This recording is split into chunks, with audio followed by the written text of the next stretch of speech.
The unexpected prisoners. The cold metal floor of the detention cell pressed against Captain Elena Martinez's cheek as she slowly regained consciousness. Her head throbbed from the stun blast that had knocked her out during the capture, and her left shoulder ached where she had hit the ground. Through half-opened eyes, she could see the distinctive blue glow of Kralian energy barriers humming around their prison cell. "Elena, are you awake?" The voice belonged to Dr. James Park, her mission partner and longtime friend. She could hear the concern in his voice, mixed with something else. Pain, perhaps, or exhaustion. "Unfortunately, yes," Elena replied, pushing herself up to a sitting position. The movement sent waves of dizziness through her head, but she forced herself to stay upright. "How long have we been here?" "About 6 hours, I think. Hard to tell without any windows." James was sitting against the far wall, his usually neat appearance disheveled. His dark hair stuck up at odd angles and his shirt was torn in several places. "The good news is that nothing seems to be broken. The bad news is that we're prisoners of the Kralian Empire." Elena looked around their cell. It was a simple rectangular room with smooth metal walls and no visible exits except for the energy barrier that served as a door.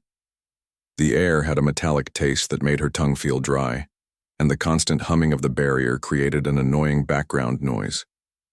"Any sign of our equipment?" "Gone. All of it. They took everything. The communication devices, the scanning equipment, even our emergency rations." James gestured toward the empty space where their backpacks had been. "I saw them examining our gear when they brought us in. They seemed particularly interested in the quantum communicator." Elena nodded grimly. The quantum communicator had been their primary means of staying in contact with the resistance network. Without it, they were completely cut off from any hope of rescue or support.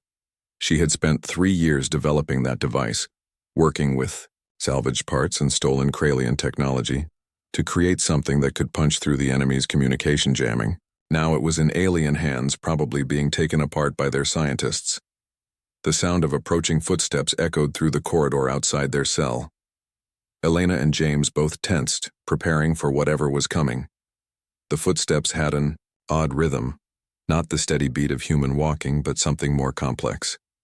As they grew closer, Elena could make out the distinctive sound of multiple feet moving in coordination.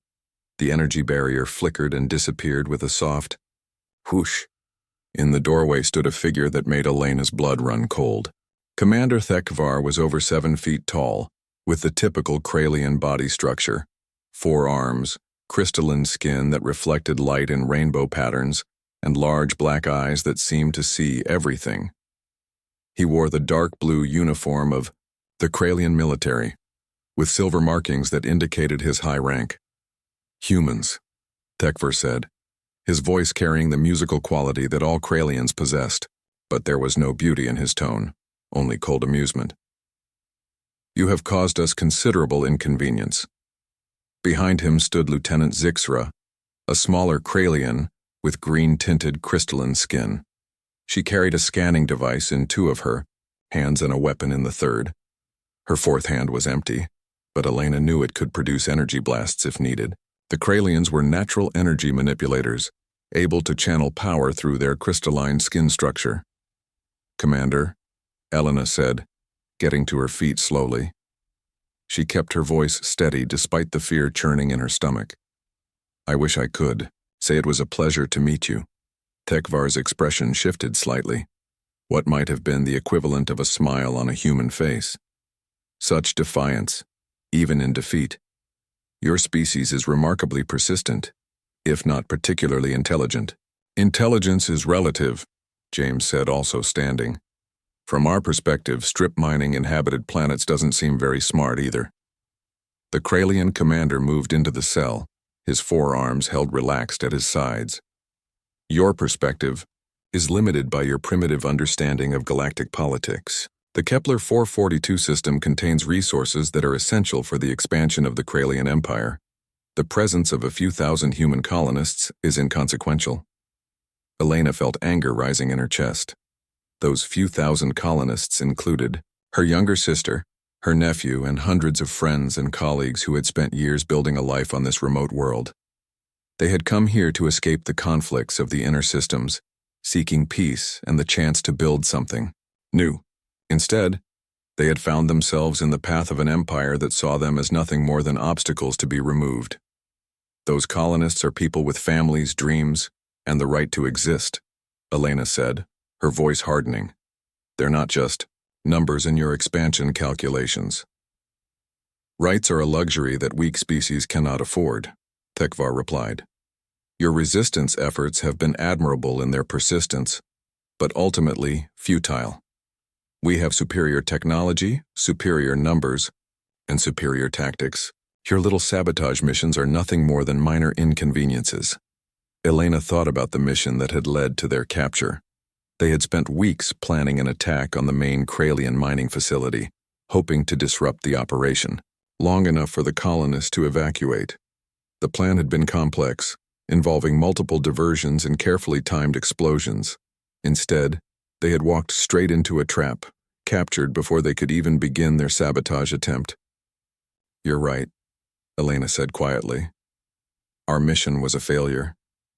James looked at her with surprise. In all the years he had known Elena Martinez, he had never heard her admit defeat so easily.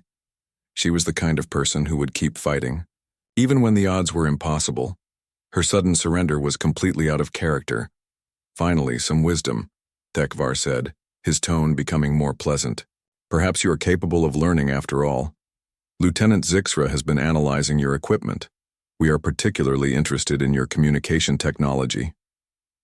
The green-tinted Kralian stepped forward, holding up a small device that Elena recognized as part of their quantum communicator. This technology is primitive by our standards, but it shows interesting adaptations. You have somehow managed to create quantum entanglement using salvaged components and basic materials. It is inefficient and unreliable, but surprisingly creative. Creativity. Born from desperation, Elena said. When you don't have access to advanced materials, you have to make do with what's available. Indeed. We have been impressed by human ingenuity in several areas. Your species has a remarkable ability to create functional technology from inadequate resources. Tekvar moved closer, his black eyes studying Elena's face. This talent could be useful to the Empire. We are prepared to offer you a choice. Elena felt her heart rate increase. She had heard stories about the choices the Kralians offered to captured humans. None of them ended well for the prisoners. You can continue to resist, in which case you will be eliminated as a threat to our operations. Or you can choose to cooperate. Share your knowledge of human technology and tactics. Help us understand how your resistance networks operate. In return, we will ensure that your deaths are quick and painless, and we will spare some of the colonists from the more unpleasant aspects of relocation. The offer hung in the air between them like a poisonous cloud. Elena could see the calculation in Tekvar's eyes. He expected her to choose cooperation. Most humans did when faced with the reality of their situation. The alternative was too terrible to contemplate. That's not really much of a choice, James said, his voice tight with controlled anger. Either way, we die and the colonists suffer. Such is the fate of inferior species, Zixra said, her tone matter of fact. The Empire expands. Those who resist are eliminated. Those who submit are absorbed. It is the natural order of the galaxy. Elena stared at the floor, her mind racing.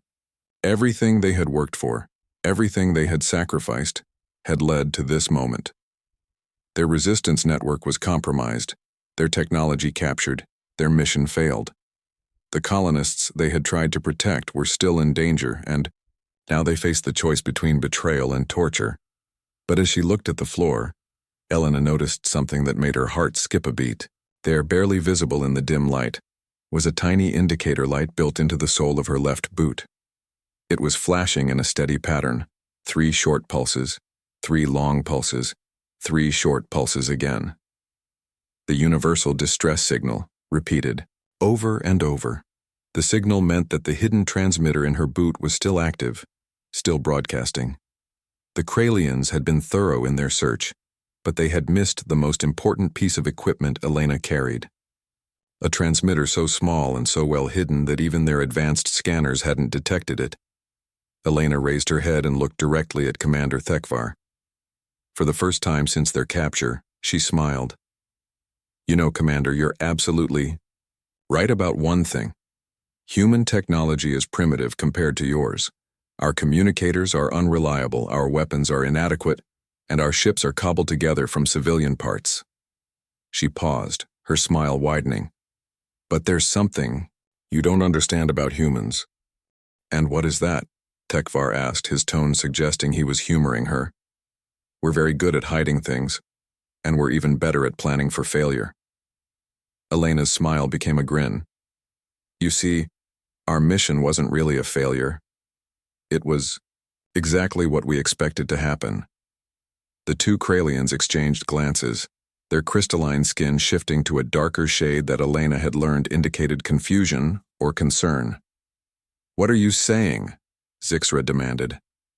Elena looked down at her boot, where the tiny light continued its steady flashing pattern. I'm saying that getting captured was always part of the plan. And right now that little transmitter in my boot is sending a very important message to some very interested people. She looked back up at Thekvar, her eyes sparkling with something that might have been amusement. That message is very simple. It says, the first wave is complete. Begin phase 2. The color of Thekvar's skin shifted to a deep purple that Elena had never seen before. Impossible. We scanned you completely. We detected no active transmissions. That's because you were looking for the wrong kind of signal, Elena said.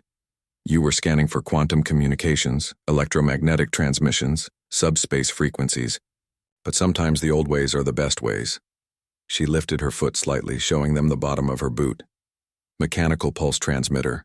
Sends signals through vibrations in the planet's crust. It's so primitive that your sensors don't even recognize it as technology. Just background seismic activity. James stared at Elena in amazement. He had known her for years, but she had never mentioned anything about a mechanical transmitter. The plan she was describing was far more complex than anything they had discussed during their mission briefing. You're bluffing, Zixra said, but her voice carried a note of uncertainty. Am I? Elena asked. In about 30 seconds, you're going to start receiving reports from your other facilities. Mining Station 12 will report equipment failures. The refinery complex will experience power grid anomalies. Your supply depot will discover that their inventory doesn't match their records. She paused, counting silently in her head. And your communications hub will find that their secure channels aren't quite as secure as they thought. As if on cue, an alarm began sounding somewhere in the facility. The sound was high-pitched and urgent, echoing through the corridors. A moment later, another alarm joined it, then another. Commander Thekvar's forearms moved to communication devices attached to his uniform. Elena could hear the rapid chatter of Kralian voices reporting problems, failures, and anomalies across their network of facilities. This is impossible, he said, his musical voice taking on a harsh edge. We have been monitoring your resistance network for months. We know the EPI, locations of your bases, the identities of your operatives, the capabilities of your equipment. You know what we wanted you to know, Elena replied. The resistance network you've been monitoring is real, but it's not the only one. It's not even the most important one. She stood up straighter, her expression becoming serious. You see, Commander, humans have been fighting wars for thousands of years. We've learned a few things about strategy and deception. One of the most important lessons is that sometimes you have to lose a battle to win a war. The alarms continued to sound, growing louder and more frequent. Elena could see the confusion and growing alarm in the Kralians' expressions. Our capture, the failure of our sabotage mission, even this conversation, it's all been carefully planned. We needed to get inside your facility, needed to access your communication networks, needed to confirm the intelligence we've been gathering for months. She smiled again, but this time there was no humor in it. You've been so focused on the obvious resistance, the raids, the sabotage, the direct attacks, that you missed the real threat. While you were watching the front door, we were coming in through the windows. Elena looked directly at Thekvar, her voice becoming deadly serious. What you've been fighting isn't the human resistance, Commander. It's just the first wave. The real war is about to begin. The facility shook slightly as something exploded in the distance. Emergency lights began flashing in the corridor outside their cell. Elena could hear the sound of running feet and shouted orders in the Kralian language. Impossible, Tekvar whispered, but Elena could see the growing realization in his black eyes. The colonists, they're just farmers and miners. They don't have military training or advanced weapons. You're right, Elena said. They don't. But they have something much more dangerous than weapons or training. She paused, listening to the chaos erupting around them. They have nothing left to lose.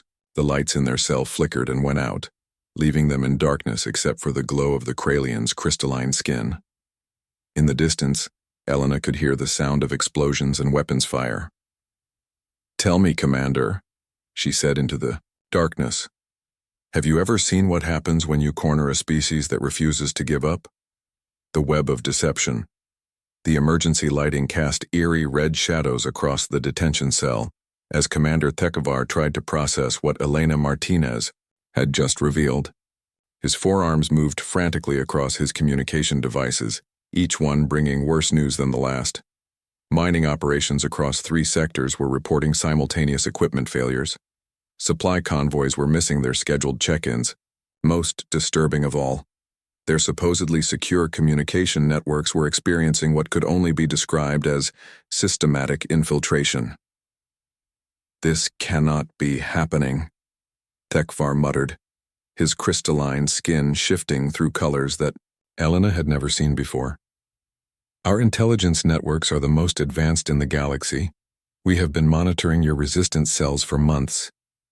Elena leaned against the cell wall, watching the Kralian commander's growing panic with satisfaction. "You monitored exactly what we wanted you to monitor. Every communication you intercepted, every base you discovered, every resistance fighter you captured. It was all carefully orchestrated." Lieutenant Zixra stepped closer to Elena, her weapon raised. "You expect us to believe that your primitive species has been conducting a deception operation against the Kralian Empire? That farmers and miners have outwitted our military intelligence?" "Not farmers and miners," Elena said calmly. "Engineers and scientists, doctors and teachers, computer programmers and communication specialists. People who left Earth's overcrowded cities to build something better, but who never forgot the skills that made them valuable in the first place." James Park spoke up from his position against the wall. "Elena, maybe you should explain how this actually worked. I think our hosts are having trouble believing it." Elena nodded, settling into a more comfortable position. The explosions and alarms outside were growing more frequent, but she seemed completely relaxed despite their dire situation. "It started about 8 months ago, when we first detected Kralian scout ships in our system. We knew an invasion was coming, but we also knew we couldn't fight it conventionally."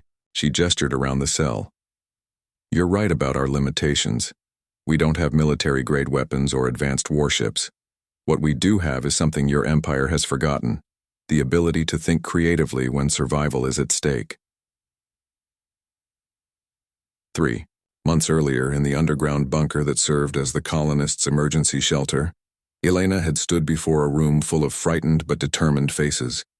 The official resistance leadership sat at a metal table: Mayor Harrison, Colonel Davies from the Colonial Defense Force, and Dr. Sarah Chen from the research station. But Elena knew the real power in that room came from the ordinary colonists, who had volunteered to risk everything to protect their home.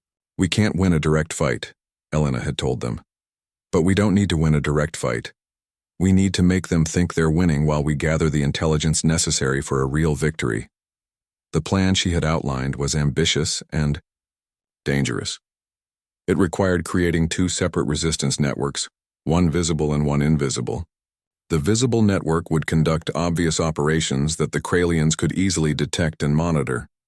They would use standard communication protocols, operate from predictable locations, and follow conventional resistance tactics. This network would be real enough to convince the Kralians it represented the full extent of human opposition. Meanwhile, The invisible network would be built using skills and techniques that the Kralians wouldn't recognize as military capabilities. Computer programmers would create hidden subroutines in the mining equipment software. Communications specialists would embed data streams in routine maintenance reports. Engineers would build surveillance devices disguised as standard industrial components. The beauty of the plan, Elena continued, bringing her thoughts back to the present, was that it relied on your assumptions about human capabilities. You expected us to fight like a military force, so you looked for military communications, military organization, military tactics. You never considered that we might fight like what we actually are, a community of people with diverse skills working together. Commander Thekvar's communication device chimed with another urgent message. Elena could see his skin color shifting to darker shades as he read the report. Mining Station 7 reports that their extraction equipment has been operating at reduced efficiency for weeks. The productivity loss has been so gradual they assumed it was normal wear and tear. Gradual degradation is much harder to detect than sudden sabotage, Elena agreed. Dr. Patricia Wong, our materials scientist, developed a virus that affects the molecular structure of your cutting tools. It makes them wear out faster, but so slowly that it looks like normal equipment aging. By the time you notice the problem, you've lost months of productivity. Another message arrived, this one causing Thekvar's skin to turn an alarming shade of purple. Our supply depot reports inventory discrepancies dating back 6 weeks. Thousands of tons of refined materials are missing, but the automated systems show no record of unauthorized transfers. That would be Marcus Thompson's work, Elena said with pride. He used to manage inventory systems for interstellar shipping companies. Turns out those skills transfer really well to creative accounting. Every time your automated systems moved supplies, Marcus's hidden program moved a little bit extra to locations you didn't know about. James was beginning to understand the scope of what Elena was describing. You've been stealing from them for months while making it look like bureaucratic inefficiency. Stealing is such a harsh word, Elena replied with a slight smile. We prefer to think of it as resource reallocation. Everything we took is going toward building something your intelligence networks haven't detected. Lieutenant Zixra lowered her weapon slightly, her expression showing confusion rather than anger. Even if you have been conducting this deception, what could you possibly build with stolen mining equipment and basic materials? Your technology is centuries behind ours. Elena's smile widened. That's another assumption that's going to cause you problems. Our technology isn't centuries behind yours. It's completely different from yours. You've spent millennia perfecting energy-based systems and quantum manipulation. Very impressive, very elegant, very sophisticated. She paused as another explosion shook the facility. But sometimes sophisticated isn't what you need. Sometimes you need simple, reliable, and impossible to detect or counter. The story Elena told next would have been unbelievable if not for the evidence of alarms and explosions surrounding them. While the visible resistance had been conducting raids and sabotage missions, the invisible network had been engaged in something far more ambitious. They had been building a communication system that spanned the entire star system, using techniques so basic that Kralian scanners couldn't recognize them as technology. Mechanical vibration transmitters buried in mining shafts, Elena explained. Chemical markers dissolved in the water supply. Light patterns reflected off asteroid surfaces. Even trained animals carrying data packages between stations. All methods so primitive that your sensors ignore them completely. But the communication network was only the beginning. The real achievement was what the invisible resistance had done with the intelligence they gathered. Every Kralian communication. They intercepted every patrol route they observed, every supply schedule they discovered. All of it was fed into a planning system that would have impressed military strategists across the galaxy. Dr. Lisa Park, James's sister actually, used to design logistics systems for massive construction projects. She created a program that could analyze all our intelligence data and identify optimal targets for maximum disruption with minimum risk. Every operation we've conducted has been designed to feed into a larger pattern. Commander Thekvar was receiving reports so rapidly now that his forearms could barely keep up. Elena could see the growing realization in his black eyes as he processed what he was hearing. 17 facilities reporting equipment malfunctions, 12 supply convoys overdue, 8 communication relays experiencing mysterious interference. This level of coordination is impossible for a primitive resistance network. You keep using that word, primitive, Elena said. But primitive doesn't mean ineffective. Sometimes the simplest solutions are the hardest to counter. She gestured toward the chaos outside their cell. Right now, across your entire operation in this system, things are failing in ways that look like accidents, equipment breakdowns, and administrative errors. But they're all happening in a carefully orchestrated sequence designed to achieve one specific goal. Which is, Zixra demanded. To make you call for reinforcements, Elena said simply. The silence that followed this statement was broken only by the continuing alarms and the distant sound of explosions. Elena could see the Kralians processing the implications of what she had just said. You want us to call for reinforcements? Tekvar asked slowly. We need you to call for reinforcements, Elena corrected. Because when those reinforcements arrive, they're going to find something waiting for them that your intelligence networks never detected. James was staring at Elena with a mixture of admiration and horror. Elena, please tell me you haven't done what I think you've done. What do you think I've done? Elena asked innocently. You've turned this entire system into a trap. All of this, the visible resistance, the invisible network, even our capture. It's all been designed to lure more Kralian ships into the system. Elena's expression became serious.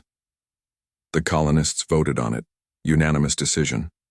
We knew we couldn't save ourselves with conventional resistance, but we might be able to save other human colonies by making the Kralians pay such a high price for this system that they reconsider future expansion plans. Commander Thekvar's communication device was now emitting a continuous stream of urgent messages. Elena could see his growing panic as reports flooded in from across the Kralian operation. But it was the message that arrived next that made his skin turn completely white with shock. Commander, the voice from his communicator was tight with fear. We're detecting massive energy signatures emerging from the asteroid field. Multiple contacts, unknown configuration. They're not matching any known human ship designs. Elena stood up, her expression becoming deadly serious. That's because they're not human ship designs. They're human engineering applied to Kralian. Materials we've been borrowing for months. She moved closer to the energy barrier that served as their cell door. You see, Commander, while your visible forces were busy fighting our visible resistance, our invisible network was busy building something special. We took your advanced materials, combined them with our creative engineering, and created something that doesn't exist anywhere else in the galaxy. The facility shook more violently as something large impacted the structure. Emergency evacuation alarms began sounding, and Elena could hear the sound of running feet in the corridors. Ships designed by humans using Kralian technology, Elena continued. Vessels that combine your advanced materials with our adaptive engineering. They don't follow conventional design principles, they don't have predictable capabilities, and they definitely don't fight according to standard military tactics. Lieutenant Zixra was frantically trying to establish communication with the Kralian fleet. Fleet Command, this is Mining Station Alpha. We are under attack by unknown vessels, requesting immediate reinforcement. Elena listened to the response with satisfaction. Reinforcement fleet departing immediately. Estimated arrival time, 47 minutes. 47 minutes, Elena repeated thoughtfully. Just enough time for the second phase to begin. She looked directly at Commander Thekvar. You wanted to see human determination and ingenuity, Commander. You wanted to understand what makes our species special. Well, you're about to get a demonstration that will answer all your questions. The lights went out completely as another massive impact shook the facility. In the darkness, Elena's voice carried clearly to the terrified Kralians. The first wave was reconnaissance. The second wave is preparation. But the third wave... She paused as the sound of approaching spacecraft filled the air. The third wave is what happens when you threaten a human community that's had 8 months to prepare for your arrival. Outside the facility, the asteroid field was coming alive with activity. Ships that had been hidden for months were emerging from carefully prepared hiding places, but these weren't the converted civilian vessels the Kralians expected. These were something entirely new, hybrid constructions that combined human creativity with alien technology in ways that defied conventional military understanding. Elena smiled in the darkness. "Welcome to the real resistance, Commander. I hope you're ready for the education of a lifetime." The first wave arrives. The darkness in the detention cell was broken by the eerie glow of emergency lighting as the mining facility shuddered under another impact. Commander Tekvar's crystalline skin pulsed with nervous energy as he tried to coordinate his forces through increasingly chaotic communication channels. Outside, the sound of approaching spacecraft grew louder, accompanied by the distinctive whine of weapons charging. "Fleet status report," Tekvar commanded into his communicator, his musical voice tight with stress. "Commander, this is Captain Veltar aboard the destroyer Cosmic Blade. We are detecting 43 distinct energy signatures emerging from the asteroid field. Configuration unknown. They don't match any ships in our tactical database." Elena Martinez listened to the report with grim satisfaction. 43 ships, she said to Lieutenant Zixra, who was frantically trying to analyze the incoming threats. "That's just the first wave. Dr. Rebecca Santos and her engineering team have been very busy these past 8 months." James Park stared at Elena in amazement. He had thought he understood the scope of their resistance operation, but the scale of what she was describing went far beyond anything he had imagined. "Elena, how did you hide the construction of 43 spacecraft from Kralian surveillance?" "Simple," Elena replied. "We didn't build 43 new ships. We converted 43 existing ones using techniques and materials your hosts never thought to monitor." She gestured toward the ceiling as another series of impacts shook the facility. "Remember, this system has been a mining operation for over 50 years. There are hundreds of ships here. Cargo haulers, mining vessels, transport barges, maintenance craft, even old colony ships that were never moved after the initial settlement. To Kralian scanners, they all looked like derelict civilian vessels, not worth monitoring closely." Commander Tekvar's attention was divided between Elena's explanation and the increasingly desperate reports from his fleet. "Captain Veltar, what is the tactical assessment of these unknown vessels?" "Sir, that's the problem. There is no tactical assessment possible. Each ship appears to be unique. They're using different propulsion systems, different weapon configurations, different defensive strategies. It's like fighting 43 completely different species." Elena smiled at the confusion in the Kralian captain's voice. "That's because each ship was converted by a different team with different specialties and different ideas about how to fight. Dr. Santos coordinated the overall effort, but she let each team develop their own solutions to the tactical challenges." The facility's main display screen flickered to life, showing a view of the space battle taking place around the mining station. What Elena and the Kralians saw defied every principle of military doctrine either species had ever encountered. The first ship to engage the Kralian fleet had once been a massive ore hauler called the Mountain Mover. Now it resembled something from a nightmare, its hull bristling with improvised weapons and armor plating made from compressed asteroid material. Instead of attacking with conventional weapons, it was launching what appeared to be modified mining charges, each one guided by simple artificial intelligence programs written by the colony's computer specialists. "Impossible," Zixra whispered, as she watched the mining charges navigate through the Kralian defensive fire with erratic, unpredictable flight patterns. "Those projectiles are using chaotic navigation algorithms. They should be crashing into each other or flying off target." "They should be," Elena agreed, but Tommy Chen, he's 14 years old by the way, figured out how to program them to use controlled chaos as a defensive strategy. Each charge follows a different mathematical function, but they all converge on the same target at the same time.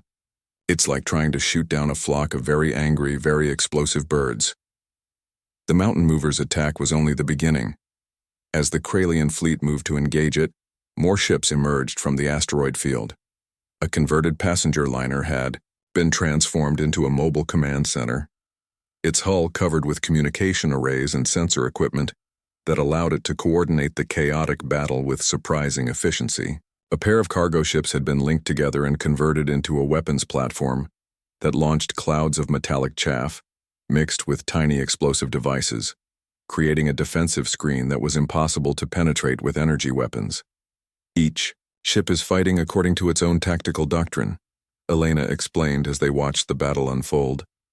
The passenger liner uses its original life support systems to maintain extended operations. The cargo ships use their heavy lift capabilities to deploy massive defensive barriers. The mining ships use their industrial equipment as weapons.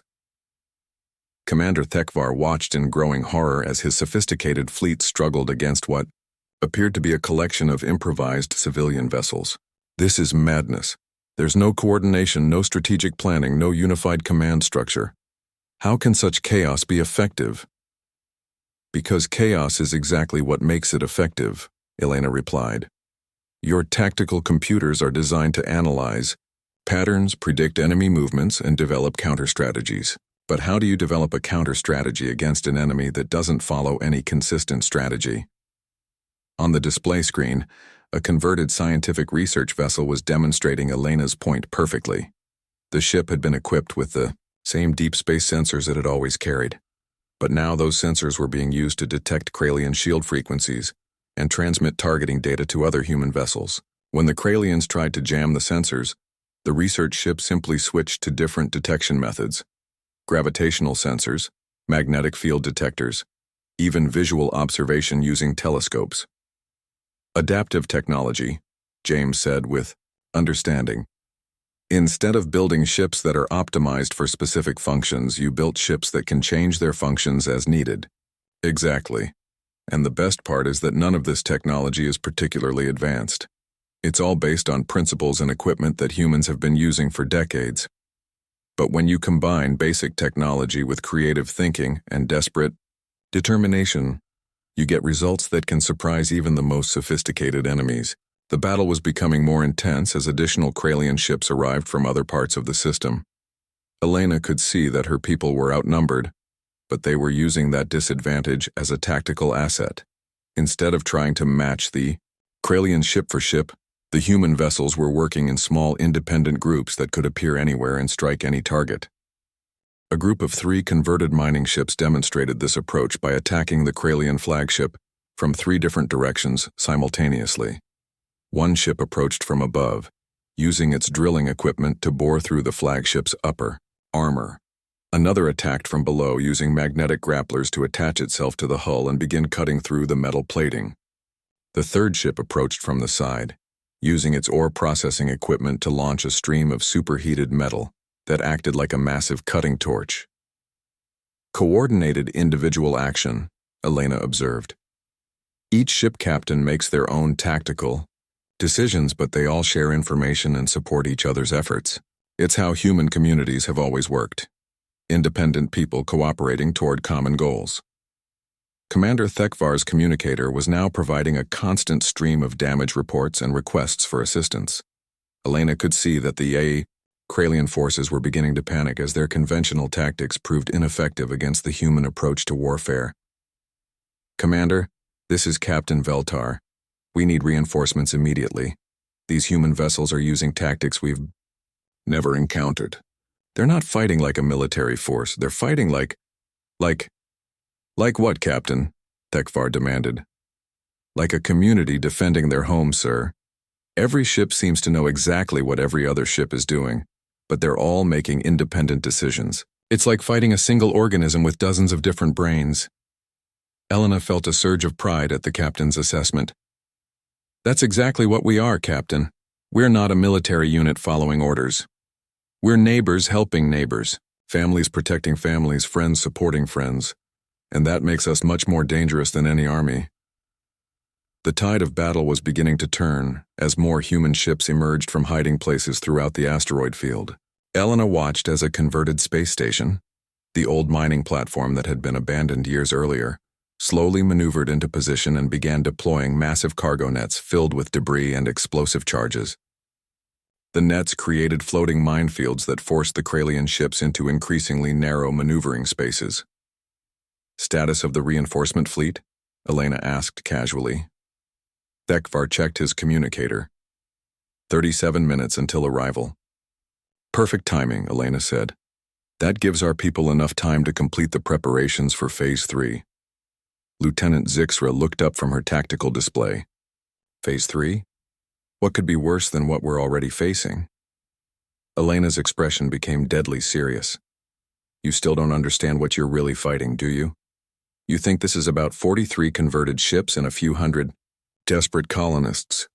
But that's not what this is at all. She gestured toward the display screen, where the battle continued to rage in patterns that defied military logic. This is a demonstration. Every human ship out there is equipped with recording equipment. Every tactical innovation, every successful strategy, every lesson learned in this battle is being transmitted to human colonies throughout this sector of the galaxy. The implications of what Elena was saying began to dawn on the Kralians. Commander Thekvar's skin shifted to colors that indicated deep concern. You're conducting a live training exercise using our fleet as the opposing force. Exactly. And when your reinforcements arrive, they're going to face opponents who have already learned from 37 minutes of combat experience against Kralian tactics and technology. But that's still not the worst part. Elena moved closer to the energy barrier, her voice becoming quiet but intense. The worst part is that this battle is being broadcast to every human settlement within 50 light years. Right now, colonists on dozens of worlds are watching ordinary people with ordinary skills hold their own against the might of the Kralian Empire.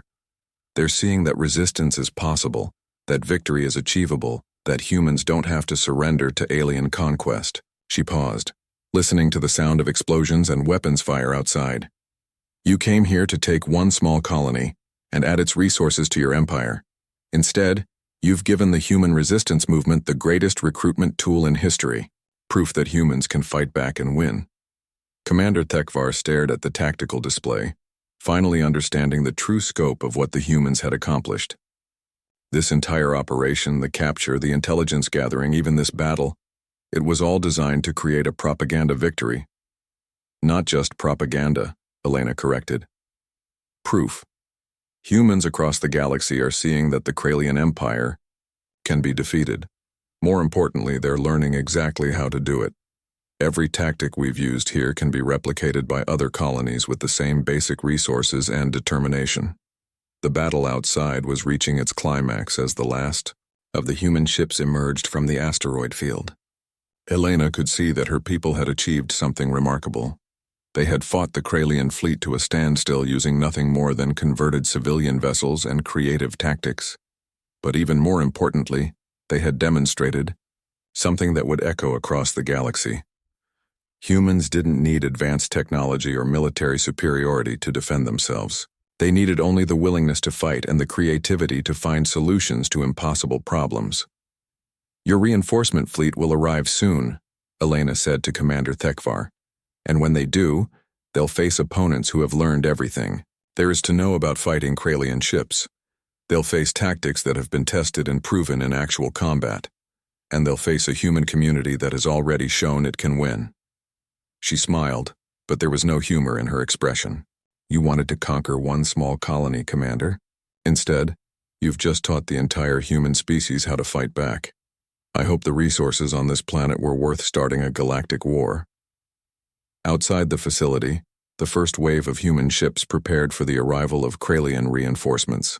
But Elena knew that the real victory had already been achieved. The message of human resistance was spreading across the galaxy, carrying with it the knowledge and inspiration that would fuel 1,000 other battles. The war for human freedom had truly begun, and it had started with 43 converted ships in a community that refused to surrender. As Elena watched the tactical display, she knew that this moment would be remembered as the day humanity proved it could stand against any enemy, no matter how powerful or advanced. The first wave had arrived, and it was only the beginning.